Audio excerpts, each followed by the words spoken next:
Hello, welcome to Washington Talk. I'm Young-Kyo Kim.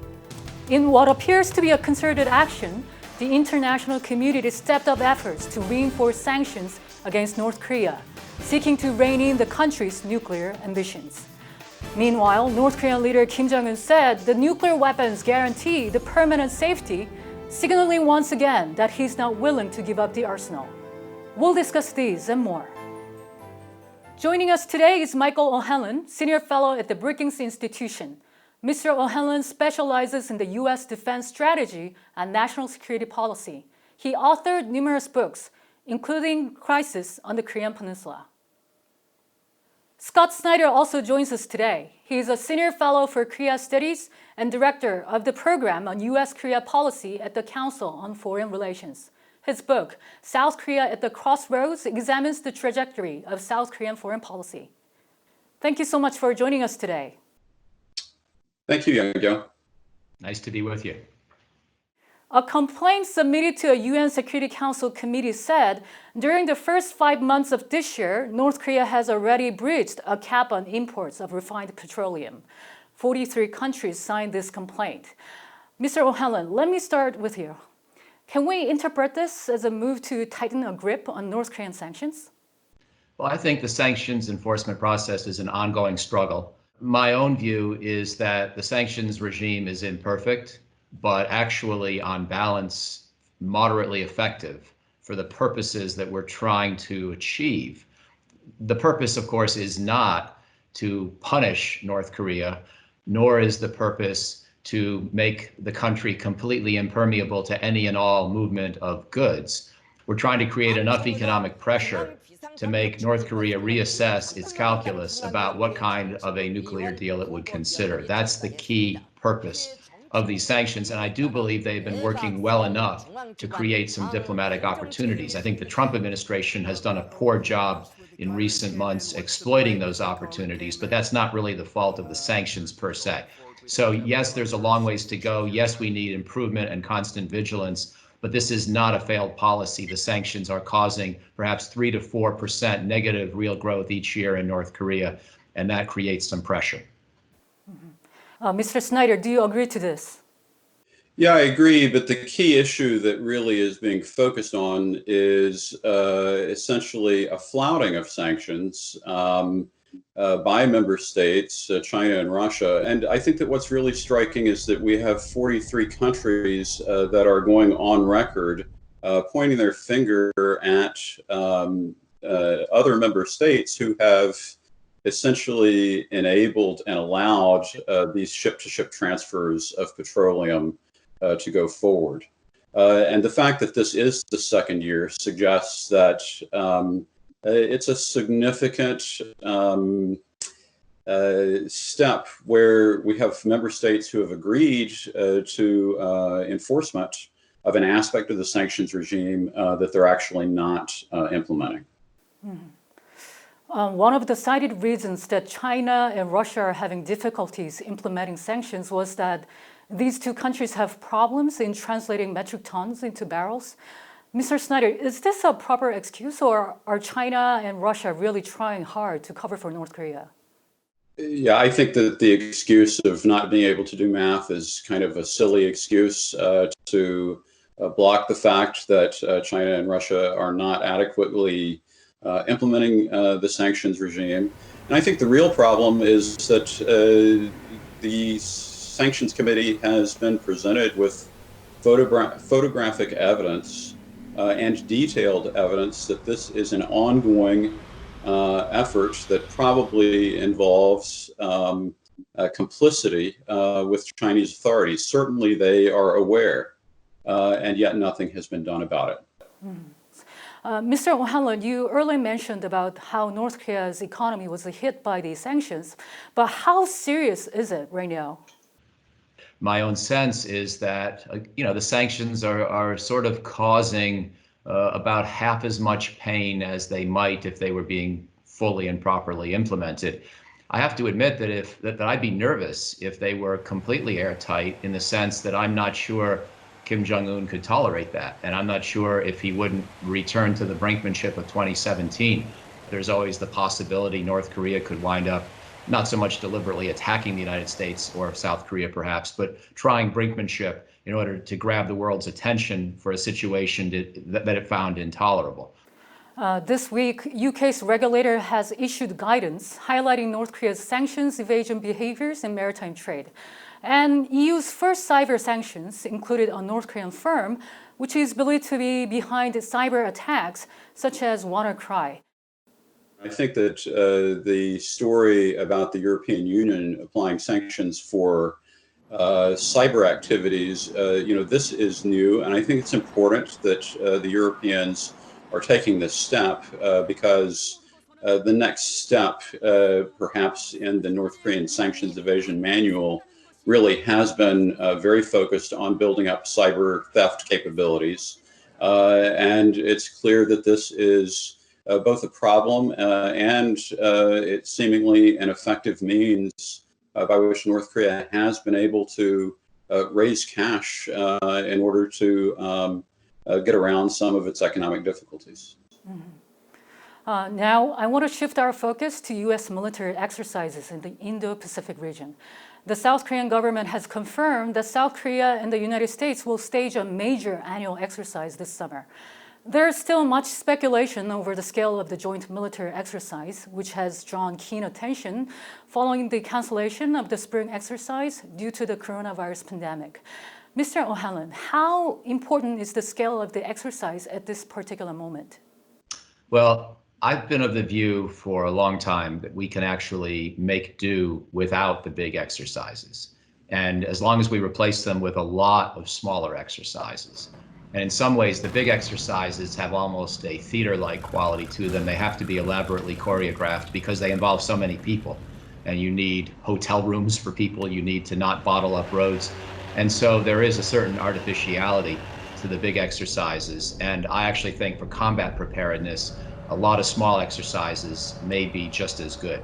Now, there's a debate about that within military circles. Not everyone agrees with me. I would acknowledge that. I would also acknowledge there is a political issue about what message you are sending by being willing to do a moratorium on big exercises.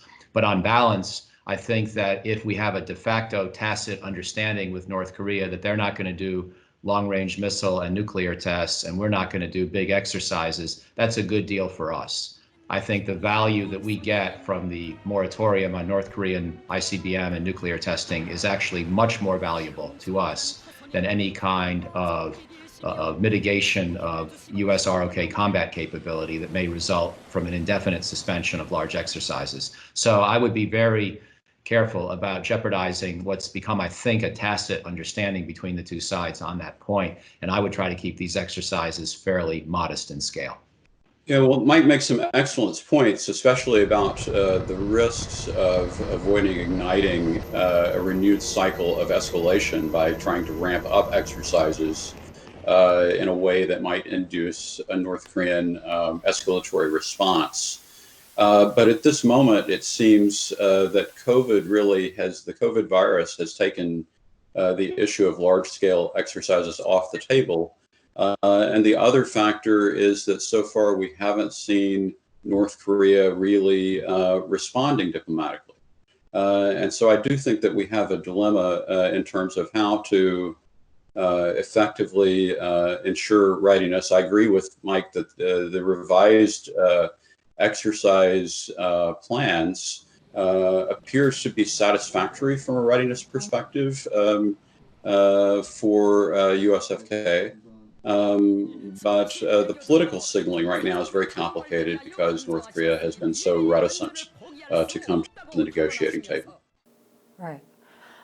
In the meantime, North Korean leader Kim Jong-un made remarks that the country's nuclear deterrence will permanently guarantee national security. Mr. O'Hanlon, is this statement aimed at future negotiations with the U.S.? Well, it's been clear for a long time, I think. Going back to my former colleague Jonathan Pollock's book about North Korea's nuclear program 10 years ago, and probably much longer than that, and I think Scott's written about this, the North Korean regime is very committed to its nuclear program. And it would take a lot for Kim Jong-un to give it up. I don't overinterpret any one comment of that type, but it's consistent with longstanding North Korean dedication to sustain its nuclear program. For Kim Jong-un, it would almost be a repudiation of the family legacy, as my colleague Jung Pak wrote in her great book that came out this year on Kim Jong-un. And also it would be throwing away the wisdom that the North Korean regime gained when it watched Saddam Hussein be overthrown because, in part, he didn't have nuclear weapons. Muammar Gaddafi was overthrown when he did not have nuclear weapons. The Taliban were overthrown in Afghanistan. They also lacked nuclear weapons. The lesson seems to be don't risk being in a war with the United States if you don't have a nuclear deterrent. And so until North Korea would have a great deal of confidence that there was a permanent peace regime that it could rely upon on the Korean Peninsula, it's not going to give up its nuclear arsenal, or at least not the entirety of the arsenal. Now, my view is North Korea has nothing to fear from the United States or South Korea, so it should be willing to give up its arsenal. But that's my conclusion sitting here in Washington, D.C., and that's not the way that the North Korean leadership tends to think. So I believe that we have to expect that it's going to take a lot to persuade them otherwise. And the more realistic negotiating path, therefore, in my opinion, is to try to eliminate their ability to make more nuclear weapons with a verifiable dismantlement of their production capability in exchange for a partial lifting of sanctions. I think that is the realistic goal. And Kim's comments just reaffirm that that is, I think, the more realistic and viable way to move forward, at least in the short term. Mr. Snyder, what did you take away from Kim Jong-un's remarks? Well, I think that what the North Koreans have been looking for a long time is a way to address their vulnerability to U.S. Nuclear capabilities. And so what was very interesting, I think, in Kim Jong-un's statement is his emphasis on the idea that mutual deterrence can help make North Korea safer. But it's not clear that the U.S. is willing to embrace mutual deterrence with North Korea. And it's also concerning that North Korea still, in conventional terms, and more broadly, remains relatively weak and has so few tools in its arsenal for response. And so what I worry about with North Korea's nuclear capability is that in any case where tensions rise, the only tool in North Korea's tool bag now is the nuclear option. And that's not, I think, a very stable situation for North Korea to always be going to nuclear threats in response to potential rising tensions. Mm-hmm. So many analysts agree that it shows that Pyongyang is not willing to give up its nuclear program. But Mr. O'Hanlon, will the U.S. ever accept North Korea as a nuclear weapon state? No, I don't think so. Not officially, not de jure. I would never think the United States should accept that formally. It would have implications not only for Northeast Asia, but for global nonproliferation principles. And therefore, the best we can do and the most we can do, I think, is sort of look away, tacitly acknowledge we're not going to be able to get rid of that weapons capability in the short term and focus on more achievable goals for the foreseeable future. Mr. Snyder, in the short term, how will the U.S. manage this kind of pressure tactics from North Korea? How will it respond, especially with the presidential election just 3 months away? Well, honestly, I think that the immediate desire of the Trump administration is just to wait until after the election. Obviously, for a potential Biden administration, that also involves waiting.